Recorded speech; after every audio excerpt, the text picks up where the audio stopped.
Hello everyone, we're back again with another story, and I want to talk to you about an activity I'd like for you to do while you're off on this leave time and through the summer. Uh, this is the book I want to read today. It's called The Magic Boots. It's a story by Scott Emerson and Howard Post, and the illustrations are by Howard Post. And I'll bet that you think this is going to be a story about the Old West. So let's see if you're right. Every morning when William Wilkins got out of bed, he brushed his teeth, patted his dog Bob, and put on his cowboy boots. They weren't just ordinary boots. For one thing, they were bright red. They were soft, too, as soft as Bob's ears. But the most unordinary thing about William's cowboy boots was this: they were magic. They weren't magic in the usual way. They didn't glow or throw off sparks or walk around by themselves. A miniature genie didn't live inside them, but when William put them on, he could go anywhere he wanted. All he had to do was think of a place, any place, and in the blink of an eye, he was there. Just like that. Once, he went canoeing down the Amazon River. Can you see the birds? One time, he spent the day with Buffalo Bill's Wild West show. Looks like he might have been on that bronc. I see red boots. I'm having a hard time with these big pages. And since he had always wanted to be a cowboy, at least once a week he took a herd of longhorns up the Chisholm Trail. With the help of his magic boots, William traveled the world, and he soon discovered that all he had to do was hold real tight, and Bob would travel right along with him. They're not in an arena there, are they? They're on a magic carpet. He made new friends. See the bears? And he learned to see things from a different point of view.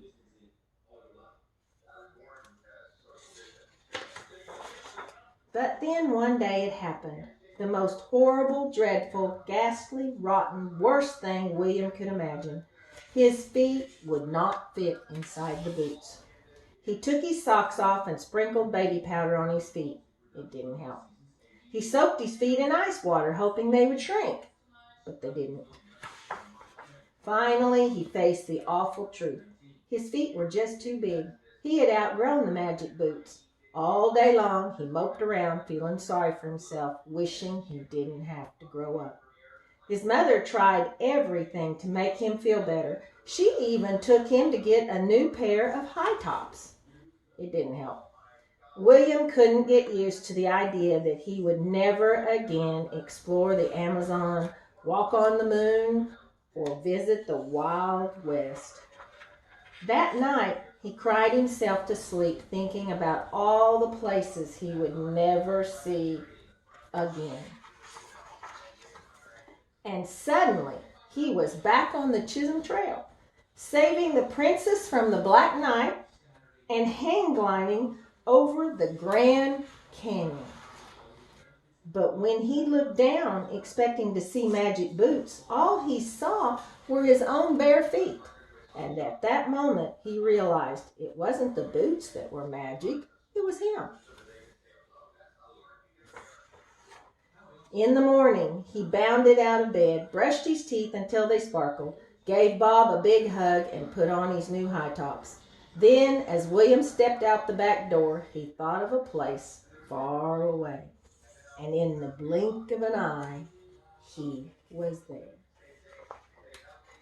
That was a pretty good book, wasn't it? And it wasn't about just the Wild West. It was about places that he could go in his mind.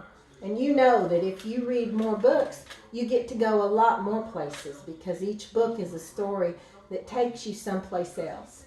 Well, today, I want to talk to you about journaling. I don't know, some of you might journal at school with your teacher, but I want you to understand that right now we're in a very important time in our history.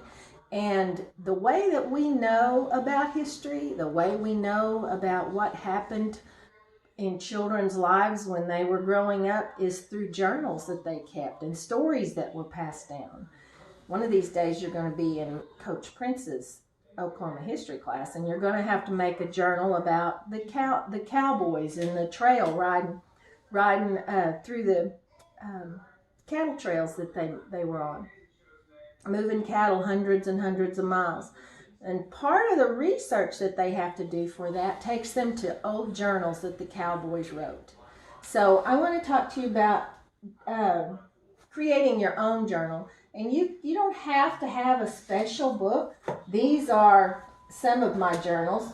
I have a journal in just about every room that I go to, whether it's at school or whether it's here, whether it's in my shop. I have a journal for something. Sometimes I make a game out of it, like this one. It says, "Okay, fine, I'm grateful." And inside they have quotes from famous people. And I like to see what I think about those quotes and how I can relate them to my Bible stories. And sometimes I use journals that have prompts in them, that have a question that I can answer. They give me a story and then they give me a question and then I can write them. And you can see that not all of this is written up. Sometimes it may be months before I look at this journal again because I'm busy working on some others. It doesn't matter. It's just that you're writing and putting your thoughts down and all the things that you enjoy about this time with your family. What have you been doing? What kind of things do you like to do? And sometimes I just have my book that I draw in. So I might have a Bible verse and I draw a picture that goes along with that Bible verse. And sometimes I just write a story or a prayer. And sometimes I make up things that I want to make. So I'll make patterns in here and draw things. This is a bookmark. And sometimes I practice my drawing. But my journaling tells a story about me. It tells what kind of things I like to do. It tells the thoughts that are in my mind, and maybe it's just a prayer to somebody. But you keep your part of history today and make your own journals. You can make it out of a paper sack if you want to.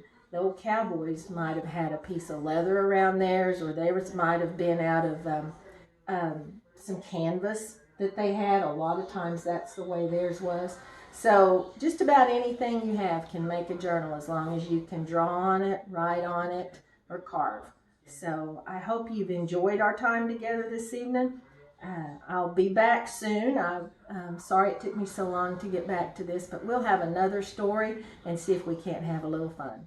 I'll talk to you later. Bye-bye.